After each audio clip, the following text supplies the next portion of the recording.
I'm going to read more, and again from Srimad Bhagavatam,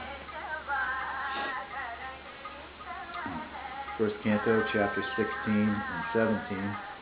I'll read the end of chapter 16, as I've been reading up to now, the conversation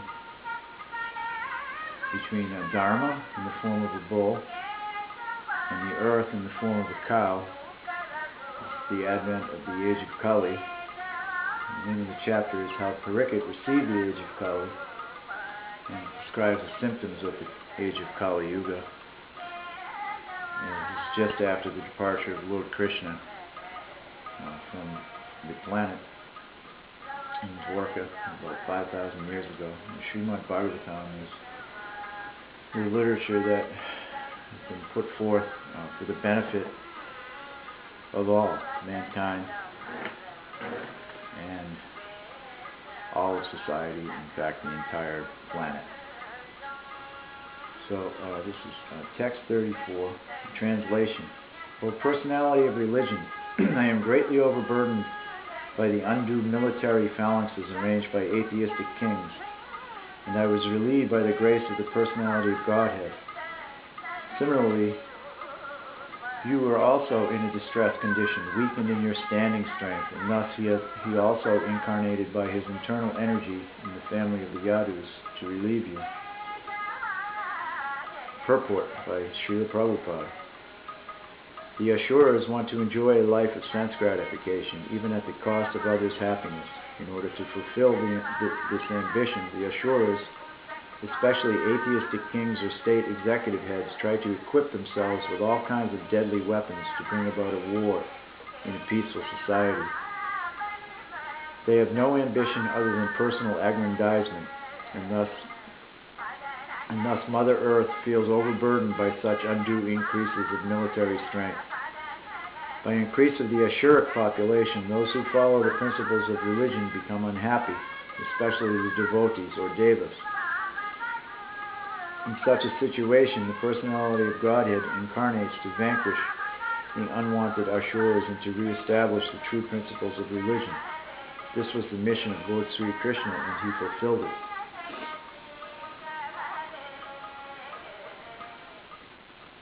So this is the conversation where the earth, in the form of a cow, was speaking to the personality of religion, or Dharma, in the form of a bull.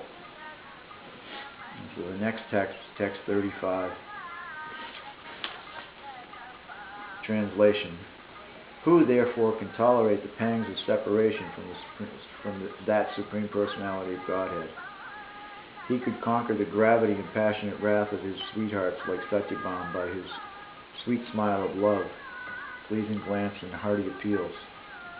When he traversed the earth's surface, I would be immersed in the dust of his lotus feet, and thus would be sumptuously covered with grass which appeared like hairs standing on me out of pleasure. Purport.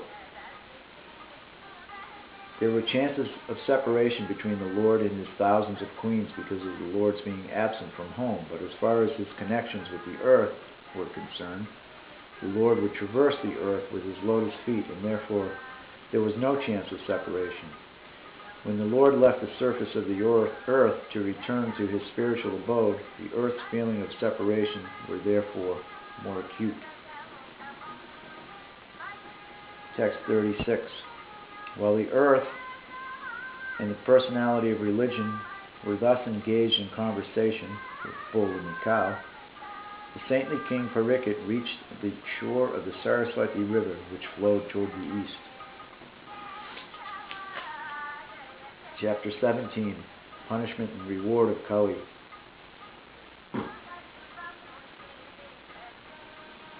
Text 1. Sutta Goswami said, after reaching that place, Maharaj Pariksit observed that a lower caste Sudra, dressed like a king, was beating a cow and a bull with a club, as if they had no owner.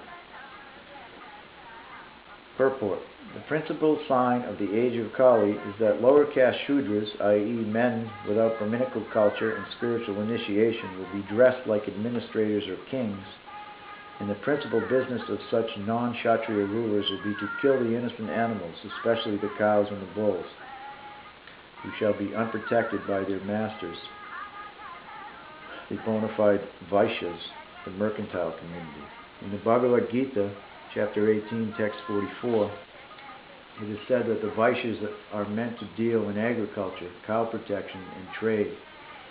In the age of Kali, the degraded Vaishyas, the mercantile men, are engaged in supplying cows to slaughterhouses. The Kshatriyas are meant to protect the citizens of the state, whereas the Vaishyas are meant to protect the cows and bulls and utilize them to produce grains and milk. The cow is meant to deliver milk and the bull is meant to produce grains.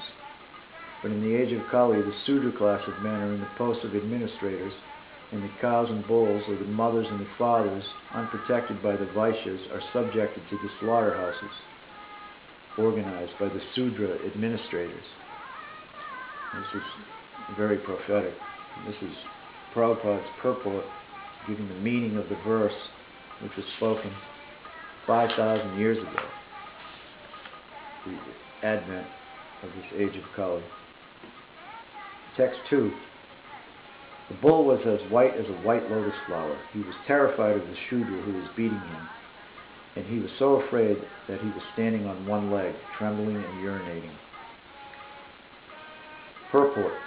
The next symptom of the age of Kali is that the principles of religion, which are all spotlessly white, like the white lotus flower, will be attacked by the uncultured Shudra population of the age.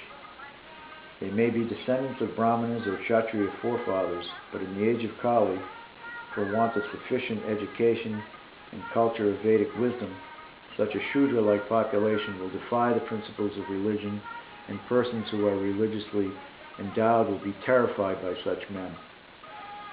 They will declare themselves as adherents of non-religious principles, and many isms and cults will spring up in Kali Yuga only to kill the spotless bull of religion. The state will be declared to be secular, or without any particular principle of religion, and as a result there will be total indifference to the principles of religion. The citizens will be free to act as they like without respect for sadhu, shastra, and guru. The bull standing on one leg indicates that the principles of religion are gradually diminishing. Even the fragmental